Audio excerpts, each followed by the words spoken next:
ગોરવા વિસ્તારમાં થયેલા રાયોટિંગના કેસમાં 15 આરોપીને ગોરવા પોલીસે ગણતરીના જ કલાકોમાં ઝડપી પાડ્યા છે। ગોરવા વિસ્તારમાં થયેલા રાયોટિંગના કેસમાં 15 આરોપીને ગોરવા પોલીસે ગણતરીના કલાકોમાં ઝડપી પાડ્યા છે। વડોદરાના ગોરવા વિસ્તારમાં કુટુંબની દીકરીને 8 મહિના પહેલા ભગાડી જવાની અદાવતમાં સામસામે બોલાચાલી અને ઝપાઝપી થઈ હતી। આ દરમિયાન ટોળું ભેગું થઈ જતા રાયોટિંગનો ગુનો દાખલ થયો હતો।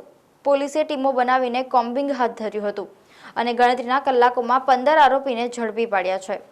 આરોપી સાહિલ વાઘેલા, અમિત ઉર્ફે આદિલ વાઘેલા, નાઝીમ ઉર્ફે સદ્દામ રાઠોડ, સાજિદ વાઘેલા, શબ્બીર વાઘેલા, અકિલ રાઠોડ, સાકિર બેલીમ, સિકંદર ઉર્ફે સિક્કો બેલીમ, આરિફ બેલીમ, ઇમ્તિયાજુદ્દીન બેલીમ, ઇમરાન શેખ, મોસીમ હુસેન શેખ, યુસુફ બેલીમ, સાબિર હુસેન અને દિલાવર હુસેન બેલીમની ધરપકડ કરીને વધુ કાર્યવાહી હાથ ધરી છે।